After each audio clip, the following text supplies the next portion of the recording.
John Noe unveils Greater Than We Believe with your host, Stephen King.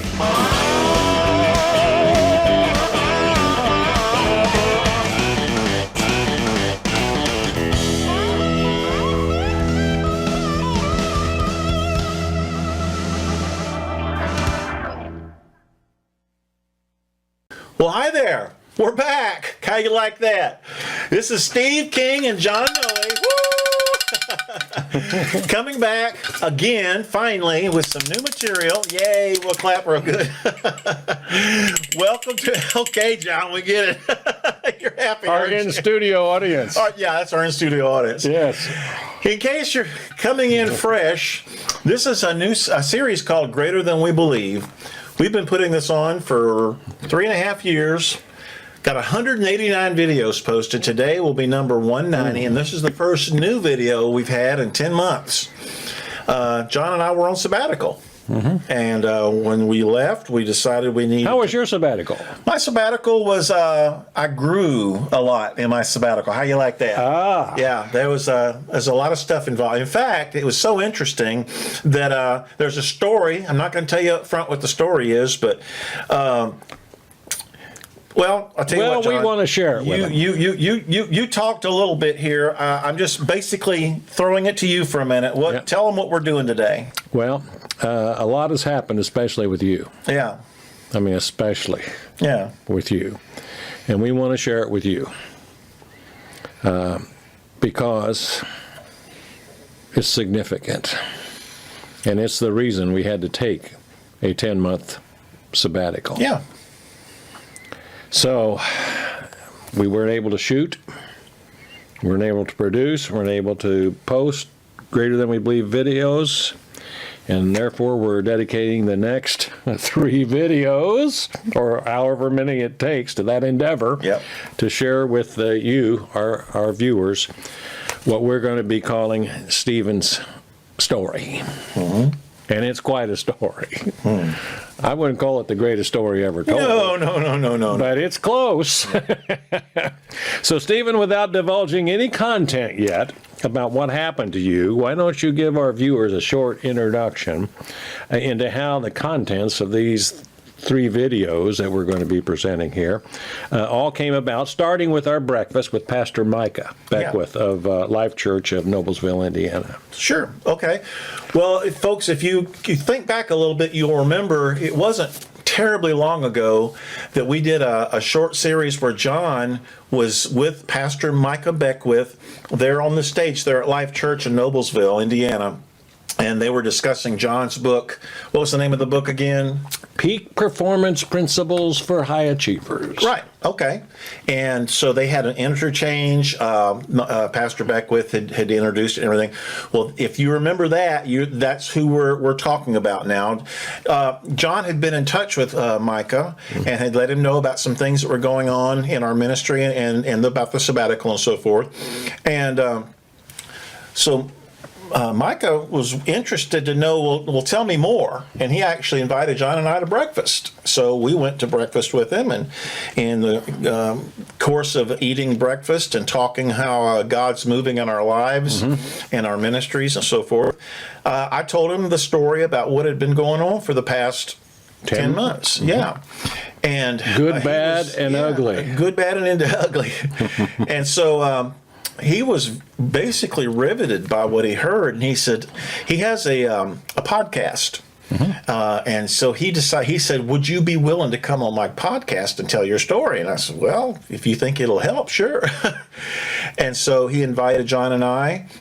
Well, not only do you think it would help, but he thought it would be of major interest. Well, to his audience. I think so too. Yeah, he's got a podcast that the title is a little provocative, but you have to understand it in context. The name of the podcast is Jesus sex, and politics. And before you go running off the bat there, it's the three subjects that people have the most trouble talking about in a group. Usually when they say you don't talk about religion or politics, when you're at a dinner or something like that. Well, a lot of times sex comes into that question.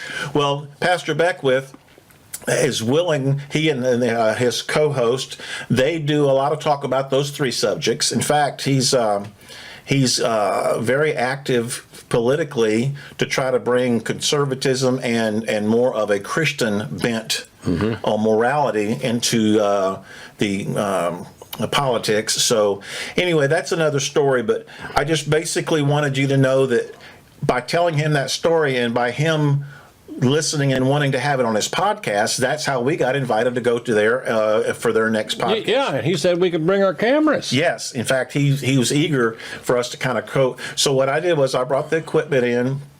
Now, I'll tell you this, we had an equipment failure. So what you'll see, we're going to actually show you that podcast. And since the podcast is for ears only, to make it interesting, you'll see on the camera, the one camera was on Micah and his co-host. And then on the other side of the room where they're looking across was Nathan Peternel, the head pastor of 5, I believe it is, Life Churches. Oh, I didn't know that. Yeah, okay. Yeah. And then on the other side of the room is where John and I were sitting, so we could talk back and forth.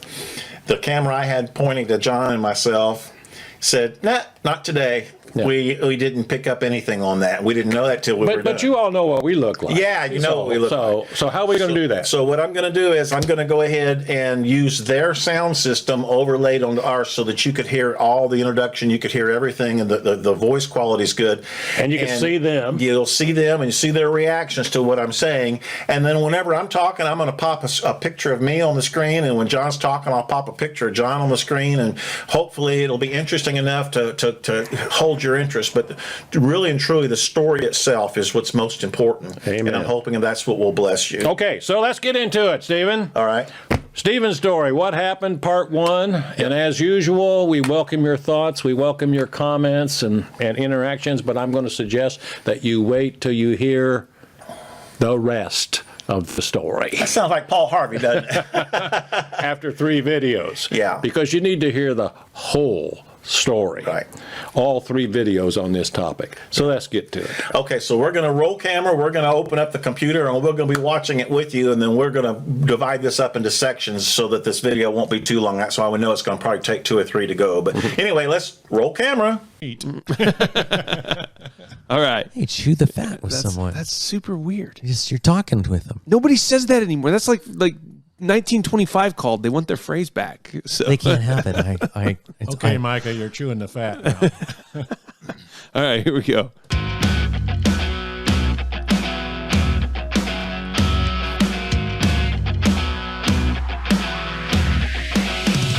Hey, welcome to the Jesus, Sex, and Politics podcast. I'm Micah. And I'm Nathan. And here we talk about all those things that culture doesn't want to talk about. That'll scare you. Micah, we have... What the Hey, that was me. That was me pouring some Rush Limbaugh into this, right?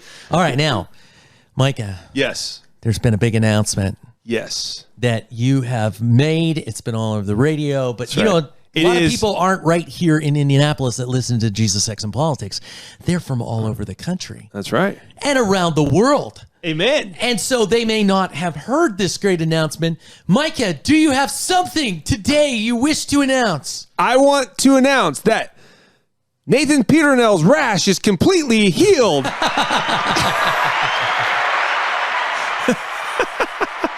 Wait.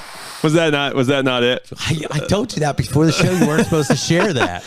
The big announcement was on Monday, I announced that I am running for Indiana's lieutenant governor, and we kicked off with a bang. It's been amazing, the outpouring, the support from around the state. It's night and day difference, Nathan. Like running for Congress when you didn't have any name ID, like you gotta kind of claw your way in for people to even just notice you. But this time, because of what God's done at Life Church and just how the platform has increased as far as speaking out on political issues, we announced for lieutenant governor, and it was like media outlets galore were just like running stories on it, and it's outside the box, and we can get into that in another episode. But we're kind of skirting the typical establishment power brokers. We're not allowing them to anoint necessarily who they want. We're actually going to the delegates and saying, delegates, you pick who you think is best, and people are loving the idea. So we're off and running. And it hasn't been done in 37 years. Yeah, 31 years. 31 years. Yeah, it was 1992 when the delegates and it wasn't even a race. It was just the delegates got to the convention and said, we don't like the guy that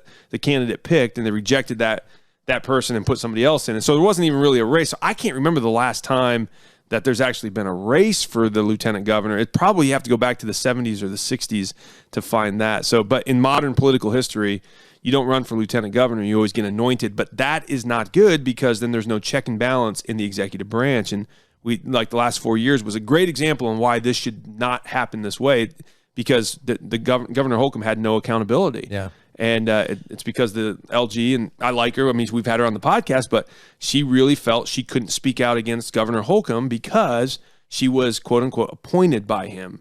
And we don't want someone appointed. We want somebody who is picked by the people to go in and be that check and balance. Well, and it gives delegates the voice. And we will share more about this in the episodes to come, because today we have a great show. So less about you, Micah. Yes. And more about our guests. I wasn't even going to say anything. Well, I was yes, like, you did. You were practically twisting my arm. That's not true at all. Come on, that's man. not true. That was the wrong one. I was looking for the mute button or the cuss button. So try that. Say that again. No.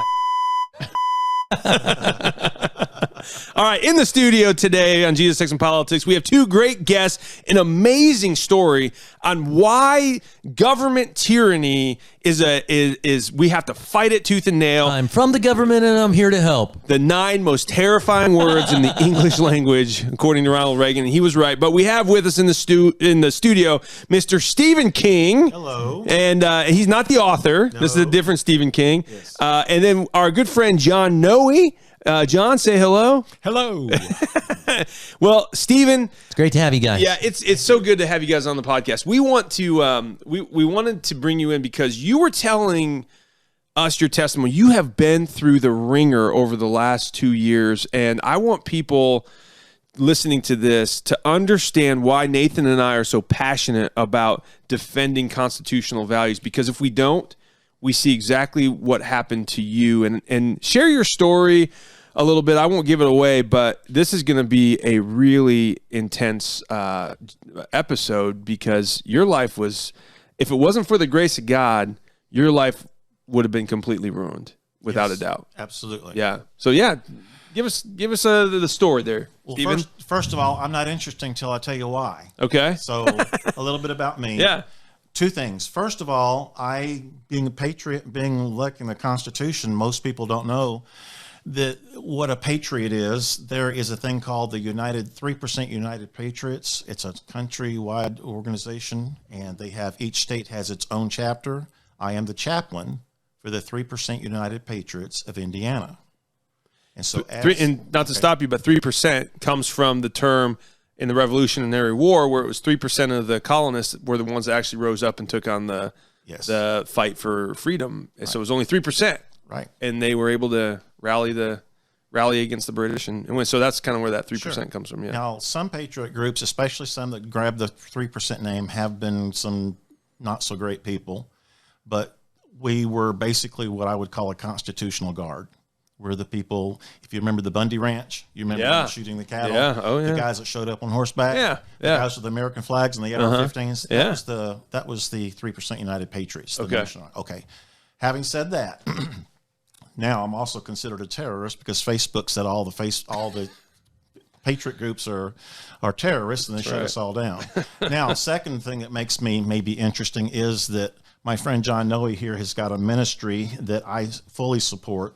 And one of the things that I wanted to do was get him more exposure.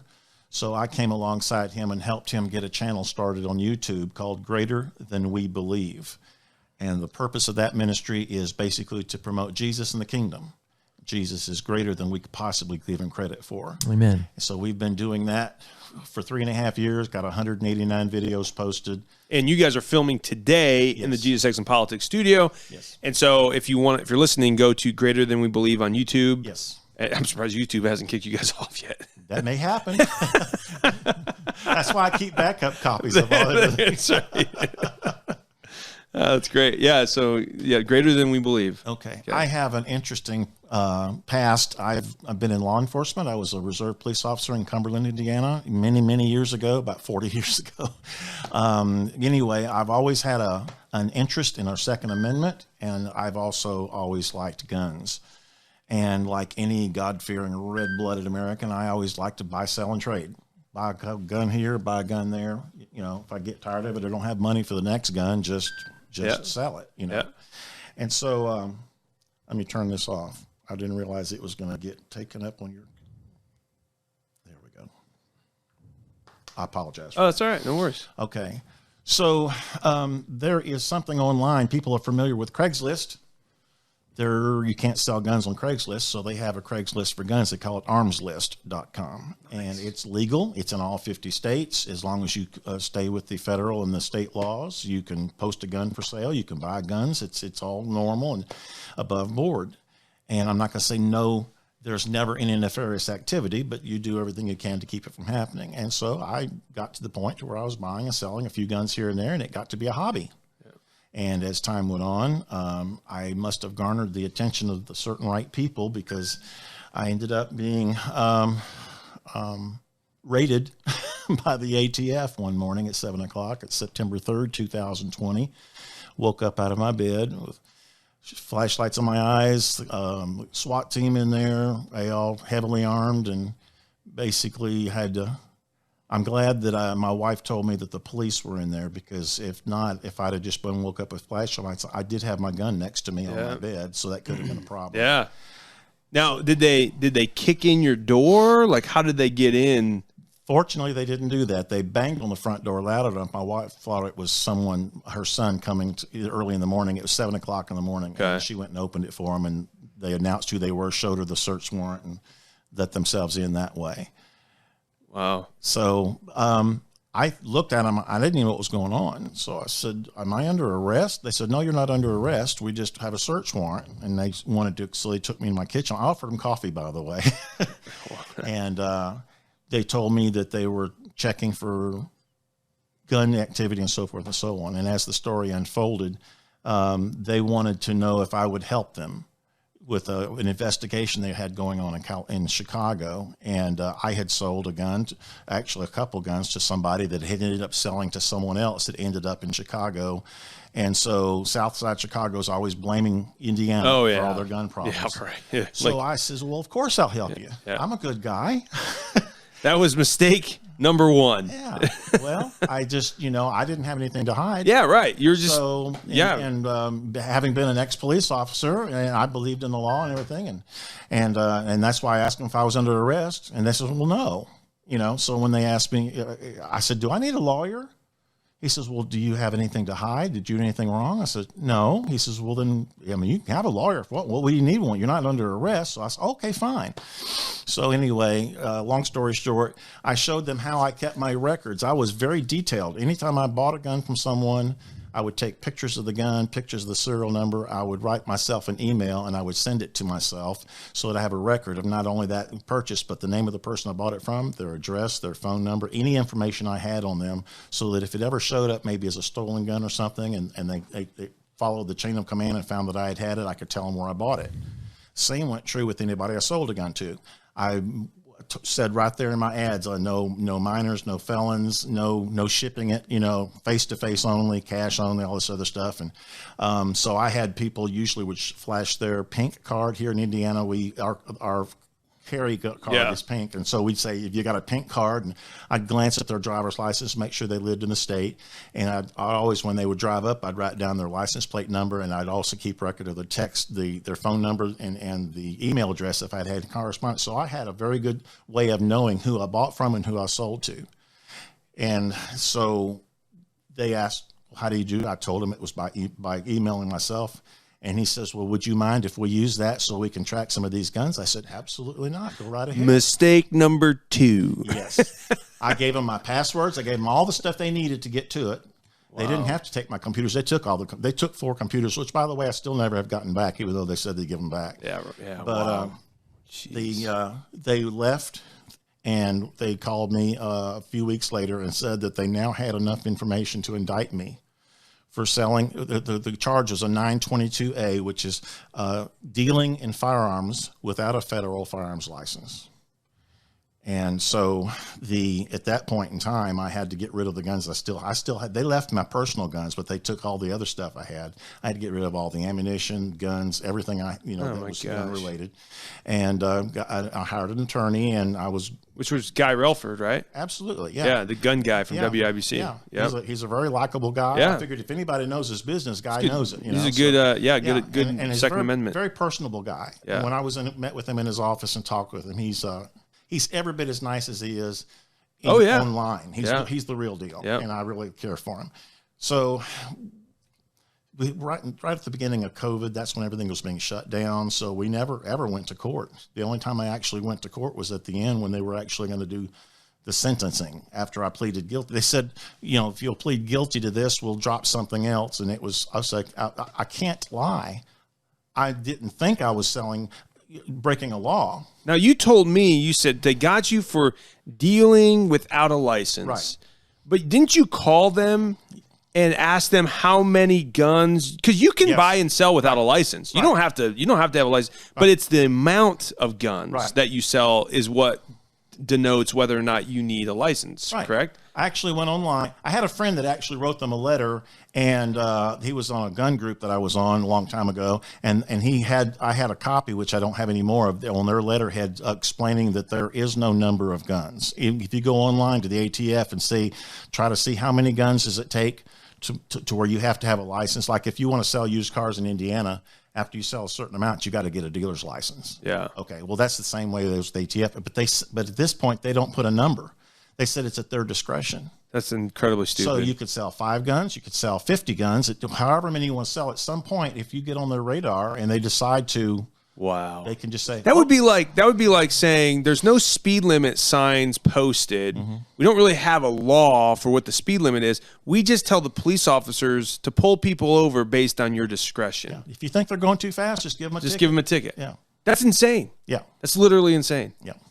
Okay, so carry on. Well, and so that was the beauty of it always is that Guy, my attorney Guy Relford, this wasn't a pun, but it came out sounding like a pun. He said, "Steve, you shot yourself in the foot," because he said the only way they could prosecute me was they had to have all kinds of proof about every gun I bought, every gun I sold, all this other stuff. And so if you wouldn't have kept records, right, this would have never happened to you. The only reason they could prosecute me was because they had all these evidence that I provided them, and I would not have destroyed the records or anything. I just kept it because I wanted to be a good guy. I wanted to be a law-abiding citizen. I wanted to make sure, and if anything ever came up, I can I did my due diligence. Yeah, right. And unfortunately, that also gave them everything they needed to go after you. Yeah, and so when they said plead guilty to this and we'll do that, I said, well, and I told Guy, I said, listen, I'm not a liar.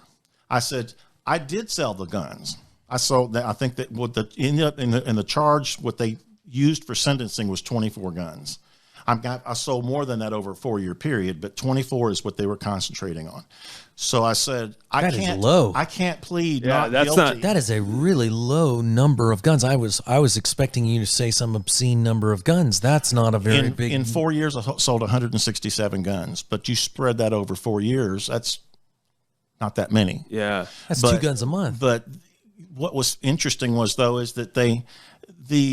what was I saying? The 24 guns is what they used, and that's how they used it for sentencing. Well, Guy told me going on, and obviously no attorney can tell you exactly what a judge is going to do. Yeah, right. In a state case, the attorney and the prosecuting attorney and the judge can all sit in the judge's chambers, and they can talk the case out and decide what kind of deal they want to make, and they all agree on it, and they all sign off on it. Then your attorney comes back and says, here's what they're going to do for you if you do this. Then basically the rest of it, you go before the judge, and he already knows what he's going to do, and if you're going to go to Yeah, prison jail or order, yeah, right. So but they don't do that on a federal level. Oh man. You basically, if you try to fight something on a federal level, they're going to find a way to put you away for a lot of years. They put charges against me that weren't even right. They could have put me away for 100 years. Wow. But all they were doing was trying to scare me. Yeah, because intimidation. they wanted me for this, and it could have been anywhere from 1 to 5 years in prison. And the way they ended up using the 24 guns, they did some addition and everything, and they basically said, okay, we can hit you for 18 months for those 24 guns. And what was interesting was Guy had really, he didn't say I wouldn't go to prison. He said, you're not the kind of guy, that's going to go to prison. I'm now 67. I was 66 at the time. I have health issues. I'm on medications. I'm an ex-police officer. Yeah.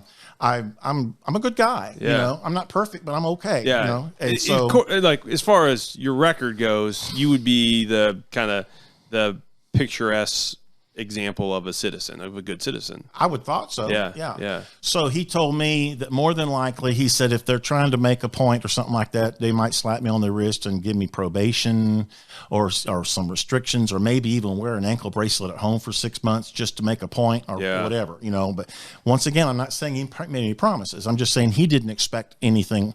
I didn't expect anything. But the whole time this was going on, even though I didn't expect to have a problem, I prayed about it, which all people should do when you got problems. Pray about it. And my hero is Jesus. And my hero, Jesus, when he was in the Garden of Gethsemane, right before the next day when he went to the cross, as a man sweating blood, he asked the Father, he said, let this cup be taken away from me.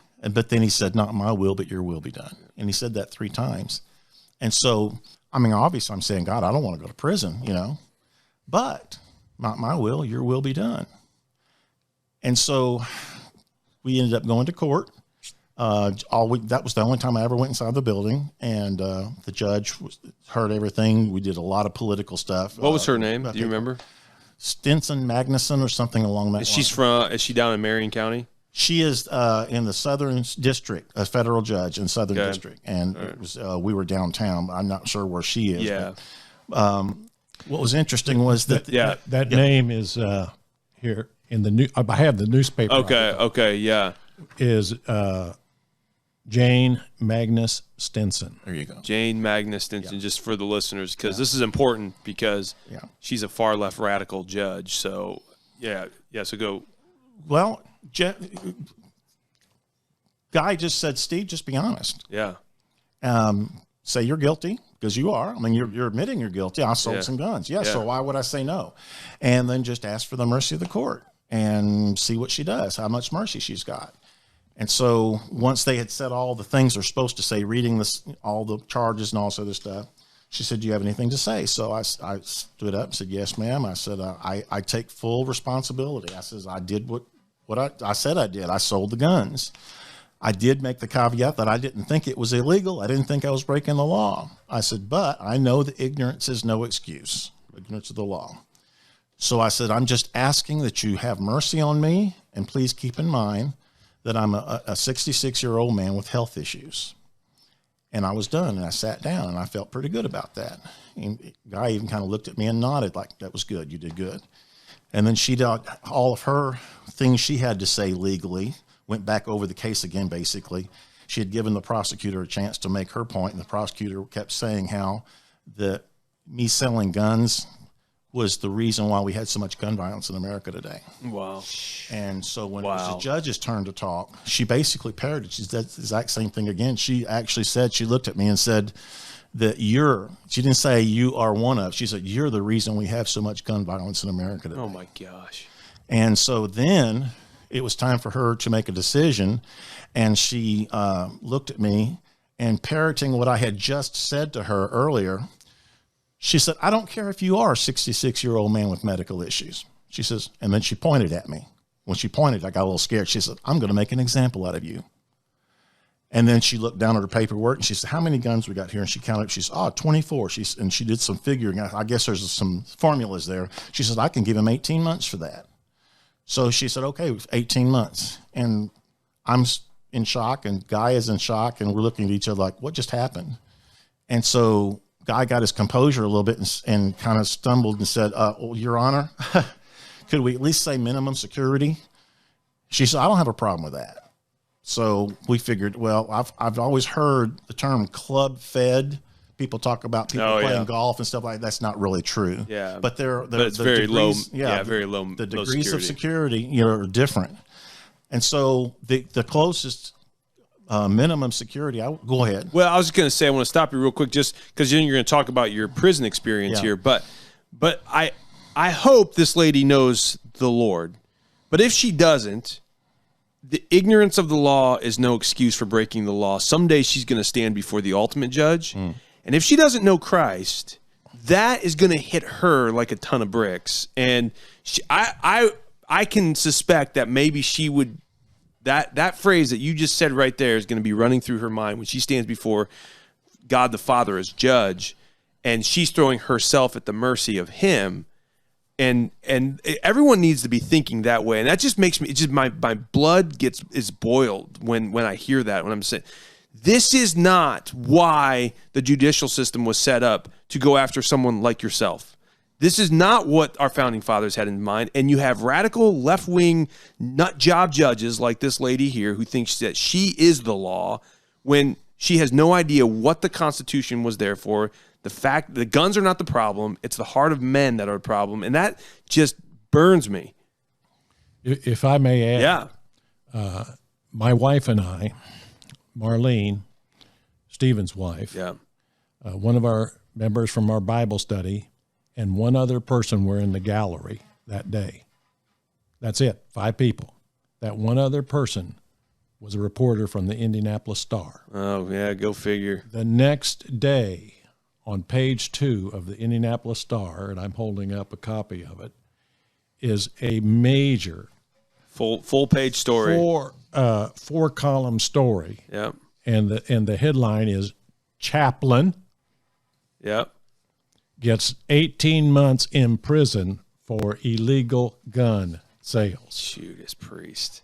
I mean, what corrupt pieces of just, that ticks me off to no end. And this is why we've got to have good men and women, godly men and women, rise to authority so that they can beat back the living daylights out of the agencies like the ATF, the DOJ. I mean, this is all federal. This is not state.